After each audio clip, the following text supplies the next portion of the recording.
Hello movie lovers, আশা করি সবাই বেশ ভালো আছেন। আজকে আমি আপনাদের সাথে এমন একজন বাবার গল্প শেয়ার করব যে কিনা নিজের মেয়েকে নয় বরং অন্য এক বাবার মেয়েকে বাঁচানোর জন্য নিজের জীবন বাজি রাখে। সাধারণ একজন কনস্ট্রাকশন ওয়ার্কার হওয়া সত্ত্বেও সে রাশিয়ান মাফিয়ার সঙ্গে যুদ্ধে নামে, তাও আবার কোনো একটা গ্যাং নয় বরং পুরো অর্গানাইজেশনের বিরুদ্ধে নামে। কিন্তু কি এমন হয়েছিল যে লোকটাকে এমন ভয়ঙ্কর সিদ্ধান্ত নিতে হলো, আর এই যুদ্ধের শেষ পরিণতি বা কি হতে চলেছে? এই সব প্রশ্নের উত্তর আমরা জানব এই বছর অর্থাৎ 2025-এ মুক্তিপ্রাপ্ত একটা অসাধারণ মুভি আ ওয়ার্কিং ম্যানের গল্প থেকে। গল্পটা এতই অ্যাকশন এবং ইমোশনে ভরপুর যে এক মুহূর্তের জন্য চোখ ফেরানোর সুযোগ পাবেন না। তো চলুন আর কথা না বাড়িয়ে সরাসরি গল্পে চলে যাই। শুরুতেই আমরা গল্পের মেইন ক্যারেক্টার লিভনকে দেখতে পাই। একটা কনস্ট্রাকশন সাইটে সুপারভাইজার হিসেবে কাজ করছিল সে। সবাইকে সবার কাজ বুঝিয়ে দিয়ে সে ডেভেলপার কোম্পানির মালিক জো এর সাথে দেখা করতে যায়। তারা পুরো পরিবার মিলে কোম্পানিটা চালায়। জো এর ওয়াইফ ক্লায়েন্ট হ্যান্ডেল করে আর তাদের মেয়ে জেনি অ্যাকাউন্ট সামলায়। সেদিন জেনি প্রথম সেমিস্টার পাশ করার খুশিতে বন্ধুদের সাথে পার্টি করার জন্য বেশ মোটা অঙ্কের বাজেট তৈরি করে। সেটা দেখে জো এর চোখ চড়কগাছ হয়ে যায়। সে জেনিকে বোঝানোর চেষ্টা করে যে এই মুহূর্তে এত টাকা দিয়ে পার্টি করার কোনো মানেই হয় না। এটা তো আর ফাইনাল পরীক্ষা নয়, তাই না? কিন্তু এখনকার বাচ্চাদের যে অবস্থা, তাদের জিদের কাছে বাবা মাকে হার মানতেই হয়। লিভন পাশে দাঁড়িয়ে বাবা মেয়ের খুনসুটি এনজয় করছিল। আসলে জেনির পরিবারের সাথে তার সম্পর্কটা খুবই ভালো, বলতে গেলে সেও ওই পরিবারেরই একটা অংশ। তো এরই মাঝে লিভন হঠাৎ কিছু অচেনা লোককে দেখে বাইরে বেরিয়ে দেখতে পায় লোকগুলো তাদের এক লেবারকে মারধর করছে। হয়তো ছেলেটার সাথে তাদের পুরনো কোনো শত্রুতা আছে। লিভন ওই গুন্ডাগুলোকে থামতে বললে তারা উল্টো লিভনকেই শাসাতে শুরু করে। লিভন তখন রাগের মাথায় তাদেরকে উত্তম মধ্যম পেটায়। সবশেষে বন্দুকের ভয় দেখিয়ে সেখান থেকে বিদায় করে দেয়। লিভনের অসাধারণ ফাইটিং দেখে লেবার ছেলেটা অবাক হয়ে যায়। তবে সে লিভনকে এই ব্যাপারে জিজ্ঞেস করলে লিভন কোনো উত্তর না দিয়ে নিজের কাজে চলে যায়। এমন সময় জেনি লিভনের কাছে এসে বলে যে সে বুঝে গিয়েছে লিভন কমান্ডোতে ছিল, কারণ এমন ফাইট শুধুমাত্র কমান্ডোরাই করতে পারে। জেনির কথা শুনে লিভন হতভম্ব হয়ে যায়, কারণ তার ধারণা একদম সঠিক। লিভন আসলে একজন এক্স মেরিন কমান্ডো। তবে কোনো একটা কারণে সে তার চাকরি ছেড়ে দিয়ে এখন পরিচয় লুকিয়ে কনস্ট্রাকশন ওয়ার্কারের কাজ করছে। তো লিভন জেনিকে এই বিষয়টা কাউকে না জানানোর জন্য রিকোয়েস্ট করে, আর জেনিও তার কথা মেনে নেয়। তবে সাথে একটা শর্ত জুড়ে দেয় যে যদি সে কখনো কোনো বিপদে পড়ে তাহলে লিভনকে তার সাহায্য করতে হবে। লিভনও তার কথা মেনে নেয়। সেদিন কাজ শেষ করে লিভন তার ছোট্ট মেয়ে ম্যারির সাথে দেখা করতে যায়। তার ওয়াইফ অনেক আগেই মারা গিয়েছে। তারপর থেকে ম্যারির কাস্টডি তার নানা ডক্টর রুথের কাছে রয়েছে। লিভন মেয়ের কাস্টডি নেওয়ার অনেক চেষ্টা করেছে, কিন্তু রুথের সাথে পেরে উঠছে না, কারণ পাওয়ার এবং টাকা দুই দিক থেকেই রুথ তার থেকে অনেক এগিয়ে। তবে লিভন এত সহজে হার মানার পাত্র নয়। সে তার সর্বস্ব দিয়ে চেষ্টা চালিয়ে যাচ্ছে তার মেয়েকে কাছে পাওয়ার জন্য। কোর্টের অর্ডার অনুযায়ী সপ্তাহে একবার সে মেয়ের সাথে দেখা করার সুযোগ পায়। তবে সেদিন মেয়ের সাথে দেখা করতে গিয়ে সে দেখে যে রুথের বাড়িতে পার্টি চলছে। মূলত রুথ কখনোই লিভনকে পছন্দ করত না। সে চাইতো না ম্যারি তার বাবার সান্নিধ্য পাক। তবে লিভন সেসবের তোয়াক্কা না করে ম্যারিকে নিয়ে চলে যায়। এদিকে ম্যারিও তার বাবার জন্য না খেয়ে অপেক্ষা করছিল। তাই বাবা মেয়ে প্রথমেই চলে যায় একটা রেস্টুরেন্টে। ম্যারির সাথে কিছুক্ষণ সময় কাটিয়ে তাকে আবারও বাড়িতে পৌঁছে দিয়ে সে চলে যায় উকিলের সাথে দেখা করতে। উকিল তাকে জানায় যে তার কাছে যেহেতু থাকার ভালো ব্যবস্থা নেই এবং তার আয় রোজগারও যথেষ্ট কম, তাই তার হয়তো এখন ম্যারির কাস্টডির চিন্তা মাথা থেকে ঝেড়ে ফেলা উচিত। তাছাড়া রুথ উকিলদের টাকা খাইয়ে কোর্টে প্রমাণ করে দিয়েছে যে লিভন মানসিকভাবে অসুস্থ। এই কারণেই তাকে মিলিটারি থেকে বের করে দেওয়া হয়েছে। তাই কোর্ট কোনোভাবেই এমন একটা মানুষকে বাচ্চার দায়িত্ব দেবে না। কিন্তু ওই যে বললাম, লিভন তো এত সহজে হার মানার মতো মানুষ নয়। সে উকিলকে জানিয়ে দেয় যে সে যেভাবেই হোক ম্যারির কাস্টডি নেবেই। পরের সিনে দেখা যায় সেই রাতে জেনি তার বন্ধুদের সাথে একটা ক্লাবে পার্টি করতে যায়। তখন জনি নামের এক বারটেন্ডারের চোখ পড়ে তার উপর। কিছুক্ষণ পর জেনি ওয়াশরুমে গেলে জনি দূর থেকে তাকে ফলো করতে থাকে। এরপর সে ওয়াশরুম থেকে বেরোনো মাত্রই দুটো লোক তাকে কিডন্যাপ করে সেখান থেকে গায়েব হয়ে যায়। তবে ওই লোকগুলোই বা কারা ছিল এবং তাদের উদ্দেশ্যই বা কি, ঠিক এই ব্যাপারটাই বিশাল এক রহস্যের তৈরি করেছে। আর সেটা জানার জন্য আমাদের একটু অপেক্ষা করতে হবে। এই ঘটনার 2 দিন পর লিভন কাজে গেলে জো এবং তার ওয়াইফের কাছ থেকে জেনির নিখোঁজ হওয়ার ব্যাপারে শুনে সে যেন আকাশ থেকে পড়ে। জো এর ধারণা জেনিকে হয়তো কেউ কিডন্যাপ করেছে, কিন্তু সমস্যা হলো এখনো তাদের কাছে মুক্তিপণের দাবিতে কোনো কল আসেনি। জো লিভনকে জানায় যে তারা এই ব্যাপারে পুলিশকেও জানিয়েছে, তবে মনে হয় না পুলিশ কিছু করতে পারবে। তাই সে লিভনকে অনেকগুলো টাকা দিয়ে জেনিকে ফিরিয়ে আনার জন্য অনুরোধ করে। লিভন চাইলেই টাকাগুলো নিয়ে নিজের কাজে লাগাতে পারত, কিন্তু সে তেমনটা না করে জোকে জানিয়ে দেয় যেখানে পুলিশ কিছু করতে পারবে না সেখানে তার পক্ষে কিভাবে জেনিকে খুঁজে বের করা সম্ভব। তখন জো তাকে বলে সে যে একজন কমান্ডো সেই ব্যাপারটা তারা আগে থেকেই জানে। আসলে জো এর বাবাও মিলিটারিতে ছিল, তাই মিলিটারিদের চালচলন তার আগে থেকেই চেনা। তবে তবুও লিভন জো এর কথা মানতে চায় না। সে বলে দেয় যে সে এখন আর এসব কাজ করে না, তাই তার পক্ষ থেকে জেনিকে খোঁজা সম্ভব নয়। এতটুকু বলেই সে সেখান থেকে চলে যায়। তবে জেনির জন্য লিভনেরও বেশ চিন্তা হচ্ছিল। হাজার হোক সে নিজেও তো একজন বাবা, আর জেনিও তার মেয়ের মতোই ছিল। তবে সে কোনো সিদ্ধান্তই নিতে পারছিল না, তাই সে তার বন্ধু গানির সঙ্গে দেখা করতে যায়। গানি এবং সে মিলিটারিতে একসাথেই ছিল, তবে একটা মিশনে নিজের চোখ এবং চাকরি দুটোই হারিয়ে এখন সে নিজের ওয়াইফকে নিয়ে জঙ্গলে গিয়ে থাকতে শুরু করেছে। তবে মজার ব্যাপার হলো চোখ হারানোর পরেও সে নিজেকে অন্ধ হিসেবে দাবি করতে নারাজ। যাই হোক, লিভন তাকে জেনির ব্যাপারে জানালে গানি তাকে সাহস দিয়ে বলে যে তার এই মিশনে নামা উচিত। তার বিশ্বাস লিভন এই মিশনে সাকসেসফুল হবে। গানির কথা শুনে লিভনের মনে কনফিডেন্স আসে, আর সে জেনিকে খোঁজার মিশনে নেমে পড়ে। প্রথমে সে জেনির সোশ্যাল মিডিয়া অ্যাকাউন্ট থেকে সেই পার্টির কিছু ছবি জোগাড় করে এবং সেখান থেকে ওই ক্লাবের ব্যাপারে জানতে পেরে সে সোজা পৌঁছে যায় সেই ক্লাবে। সেখানে গিয়ে সে লক্ষ্য করে বারটেন্ডার জনি অনৈতিকভাবে সেখানে ড্রাগসের বিজনেস করছে। লিভনের মনে তখন একটু সন্দেহ জাগলে সে জনিকে ফলো করতে শুরু করে। এমনকি কাজ শেষে জনির বাড়ি ফেরার জন্য লিভন তার পেছন পেছন তার বাড়িতেও পৌঁছে যায়। এরপর আড়াল থেকে জনির উপর নজর রাখতে থাকে। বেচারা কেবল ফ্রেশ হয়ে একটু ড্রিঙ্ক করতে বসেছিল, আর ঠিক তখনই লিভন গিয়ে তার সামনে হাজির হয়। সে জনিকে গান পয়েন্টে নিয়ে জেনির ছবি দেখিয়ে তার ব্যাপারে জানতে চায়। তবে জনি তাকে একটুও ভয় পায় না। সে তাচ্ছিল্য স্বরে বলে দেয় যে সে ওই মেয়েটাকে চেনে না। তাছাড়া প্রতিদিন তাদের ক্লাবে শত শত মেয়ে আসে। তারা ড্রিঙ্ক করার পর কোথায় যায় না যায় সেটা খবর রাখা জনির কাজ নয়। তবে তার হাবভাব দেখে লিভনের সন্দেহটা আরো গভীর হয়ে যায়। সে বুঝতে পারে যেহেতু জনি কথা ঘুরাচ্ছে, তার মানে সে নিশ্চয়ই জেনির ব্যাপারে কিছু না কিছু জানে। তাই সে জনিকে ওয়াশরুমে ধরে নিয়ে গিয়ে টর্চার করতে শুরু করে। জনির দম বন্ধ হয়ে আসছিল, তাই একটা পর্যায়ে সে মুখ খুলতে বাধ্য হয়। সে লিভনকে সতর্ক করে দেয় যে তার এসব ঝামেলায় জড়ানো ঠিক হচ্ছে না। তার আইডিয়াও নেই সে কাদের সাথে পাঙ্গা নিচ্ছে। তারা শুধু লিভনকেই নয়, তার পুরো বংশ নির্বংশ করে দেওয়ার ক্ষমতা রাখে। জনি এর বেশি কিছু বলার আগেই বাইরে কারো আওয়াজ শোনা যায়। আসলে জনির দুই বন্ধু তার সাথে দেখা করতে এসেছিল। সেটা বুঝতে পেরে জনি চিৎকার করে উঠলে তার বন্ধুরা অ্যালার্ট হয়ে যায় আর পাগলের মতো এদিক ওদিক গুলি চালাতে শুরু করে। লিভন তখন জনিকে ঢাল বানিয়ে বাইরে বেরিয়ে আসে। এতে ছেলেগুলোর উল্টাপাল্টা গুলিতে জনির মৃত্যু হয়। তারপর লিভন ওই দুজনকেও নির্মমভাবে হত্যা করে। সেখানে সে বেশ কিছু টাকা দেখতে পায়, যেটা ওই ছেলেগুলো জনির কাছে রাখার জন্য নিয়ে এসেছিল। লিভন বুঝে যায় এটা নিশ্চয়ই তাদের বসের টাকা হতে পারে, তাই সে টাকাগুলো নিয়ে সেখান থেকে বেরিয়ে যায়। পরদিন টাকার খোঁজে জনির বস ইয়োলো পৌঁছে যায় তার বাড়িতে। লিভন তখন আড়াল থেকে সবকিছু দেখছিল। ইয়োলোকে দেখেই সে বুঝে যায় লোকটা রাশিয়ান মাফিয়ার সাথে জড়িত, অর্থাৎ লিভন নিজের অজান্তে রাশিয়ান মাফিয়ার সাথে যুদ্ধে নেমেছে। সেখানকার পরিস্থিতি দেখে ইয়োলো ভীষণ অবাক হয়। তবে আসল রিয়াকশন তো তখন বোঝা যায় যখন সে লক্ষ্য করে তার টাকাটা কোথাও নেই। সে এটা বুঝে উঠতে পারছিল না যে রাশিয়ান মাফিয়ার সাথে পাঙ্গা নেওয়ার মতো সাহস কার হতে পারে। সে তার লোকজনকে দ্রুত সেই লোকটাকে অর্থাৎ লিভনকে খুঁজে বের করতে বলে। কিন্তু সমস্যা হলো লিভনের ব্যাপারে কোনো তথ্যই তাদের কাছে ছিল না। তারা লিভনের চেহারা পর্যন্ত দেখেনি। তবে সেসব চিন্তা ফেলে ইয়োলো আগে ক্লিনার ডেকে ওই লাশগুলোর একটা ব্যবস্থা করে জায়গাটা পরিষ্কার করে ফেলতে বলে, কারণ বিষয়টা পুলিশ পর্যন্ত গড়ালে তাদেরকে অযথা ঝামেলা পোহাতে হবে। লোকগুলো তার কথা মতো পুরো বাড়িটা সুন্দরভাবে পরিষ্কার করে ফেলে। কাজ শেষে ইয়োলো তার বাড়ির উদ্দেশ্যে রওনা হয়। তখন লিভনও তাকে ফলো করতে করতে সেখানে পৌঁছে যায়, কিন্তু সে ভেতরে না গিয়ে এবারও আড়াল থেকেই নজর রাখতে থাকে। টাকার বিষয়টা নিয়ে ইয়োলো খুব চিন্তায় ছিল।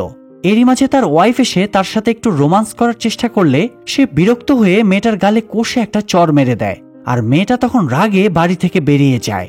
বাড়িতে তখন ইয়োলো ছাড়া আর কেউ ছিল না, আর সেই সুযোগে লিভন বাড়ির ভিতরে ঢুকে পড়ে। ইয়োলো কিছু বুঝে ওঠার আগেই লিভন তার উপর অ্যাটাক করে অজ্ঞান করে ফেলে। কিছুক্ষণ পর ইয়োলোর জ্ঞান ফিরলে সে দেখতে পায় লিভন তাকে সুইমিং পুলের পাশে একটা চেয়ারের সাথে বেঁধে রেখেছে, আর দড়িটা এমনভাবে ধরে রেখেছে যে সেটা ছেড়ে দিলেই ইয়োলো সাহেব সোজা গিয়ে পড়বে সুইমিং পুলের ভেতরে। ইয়োলো তাকে দেখেই বুঝে যায় যে এই লোকটাই জনিদের মেরেছে। সে লিভনের কাছে তার টাকার ব্যাপারে জানতে চাইলে লিভন ওই টাকাগুলো তার মুখের উপর ছুড়ে দিয়ে বলে তার টাকার প্রতি কোনো ইন্টারেস্ট নেই। এরপর সে জেনির ছবিটা ইয়োলোকে দেখিয়ে তার ব্যাপারে জানতে চায়। ছবিটা দেখে ইওলোর প্রচন্ড রাগ হয়। সে রাশিয়ান ভাষায় কাউকে গালি দিতে শুরু করে, কিন্তু সমস্যা হলো লিভন তো আর রাশিয়ান ভাষা বুঝতো না, তাই সে ইওলোর কথার মাথামুন্ডু কিছুই বুঝতে পারে না। সে ইওলোর কাছে তার কথার মানে জানতে চাইলে ইওলো তাকে ওয়ার্নিং দেয় যে লিভন অনেক বড় একটা ভুল করছে, এর পরিণতি খুবই ভয়ঙ্কর হবে। তার হুমকিতে লিভন বিরক্ত হয়ে হাতের দড়িটা ছেড়ে দিলে ইওলো পুলের ভেতর গিয়ে পড়ে যায়, আর হাত পা বাঁধা থাকার কারণে সেখানেই ছটফট করতে করতে মরতে হয় বেচারাকে। এখন প্রশ্ন হলো, লিভন তো ইওলোর কাছ থেকে কোনো ইনফরমেশন পেল না, তাহলে জেনিকে কিভাবে খুঁজবে?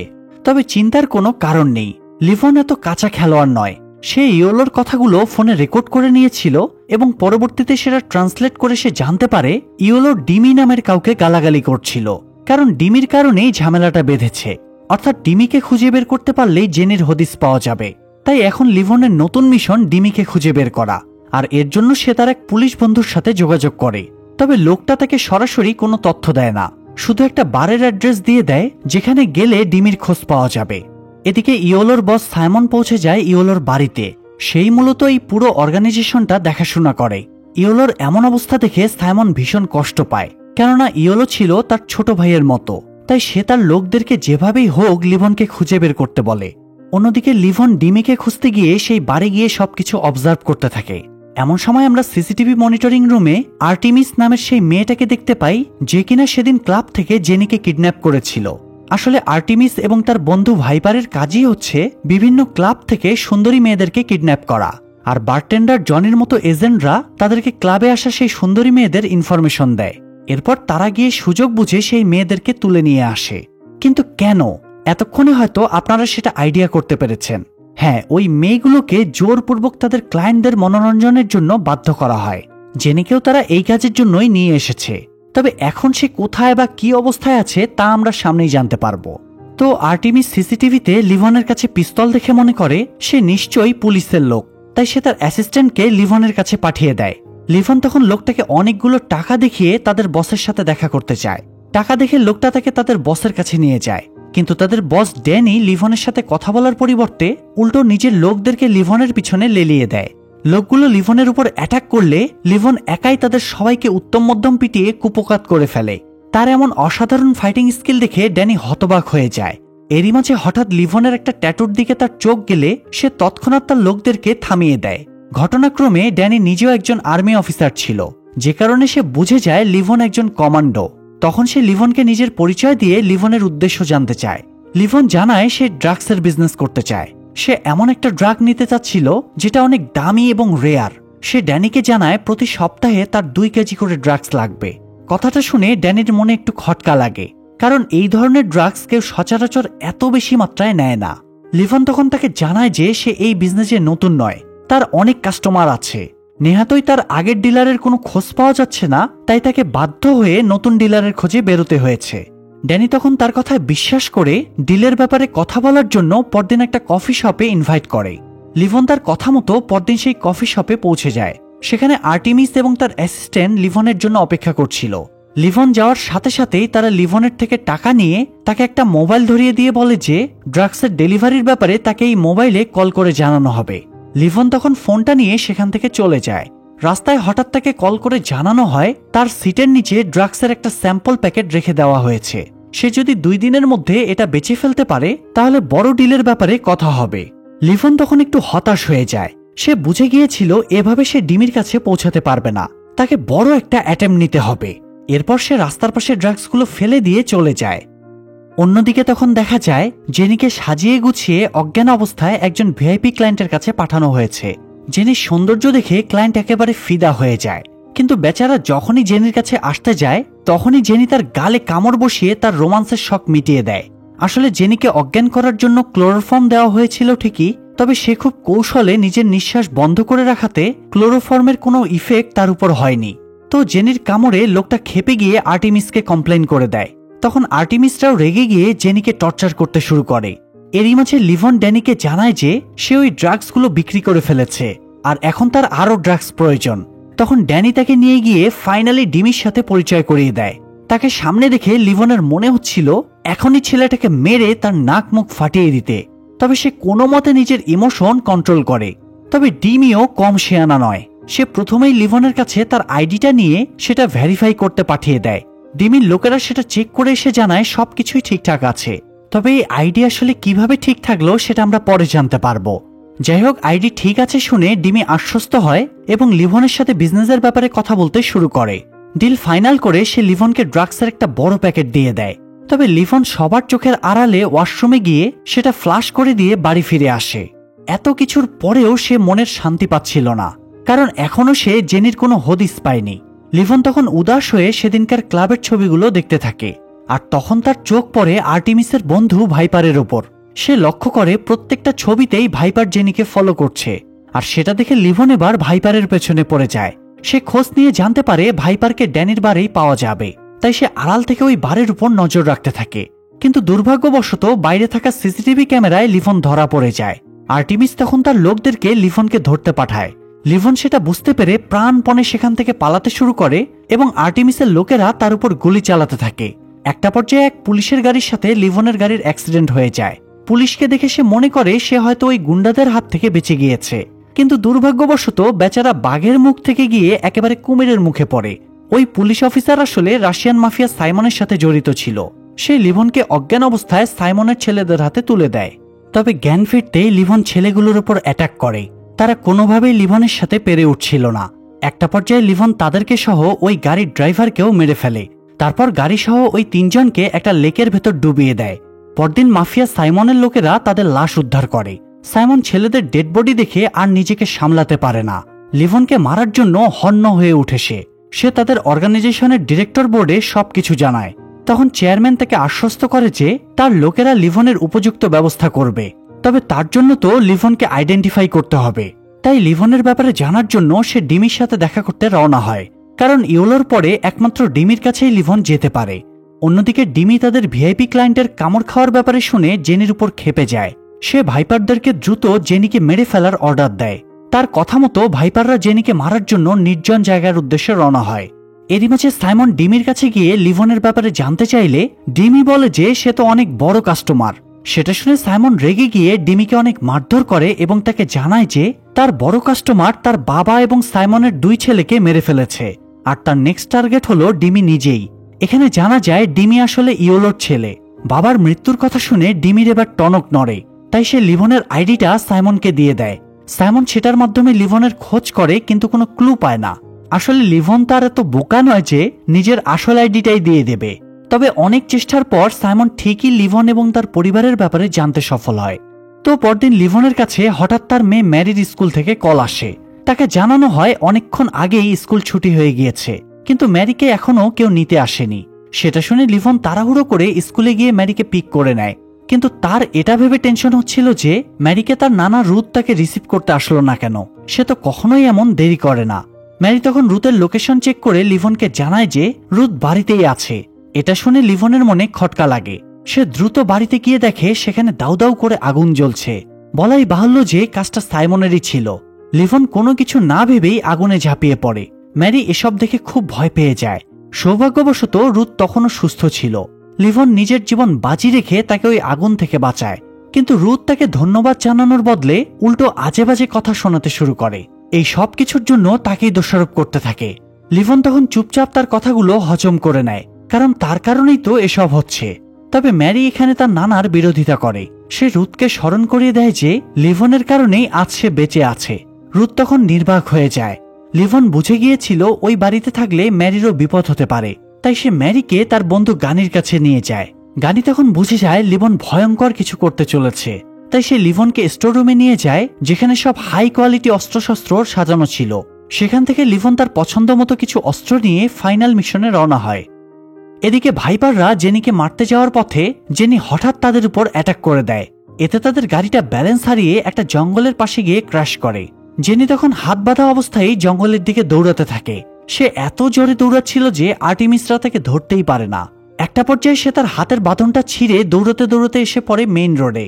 ঠিক সেই সময় একটা পুলিশের গাড়ি তার সামনে এসে দাঁড়ায়। পুলিশকে দেখে জেনি একটু স্বস্তির নিঃশ্বাস ফেলে। সে অফিসারকে সবকিছু খুলে বললে অফিসার তাকে নিয়ে রওনা হয়। জেনি ভেবেছিল তারা হয়তো থানায় যাচ্ছে, কিন্তু সে জানতো না যে ওই অফিসার আর্টিমিসদের সাথেই জড়িত। সে জেনিকে আবারও ভাইপারদের হাতে তুলে দেয়। জেনি বেচারি তখন খুব ভেঙে পড়ে। সে ধরেই নিয়েছিল এবার তার মৃত্যু নিশ্চিত।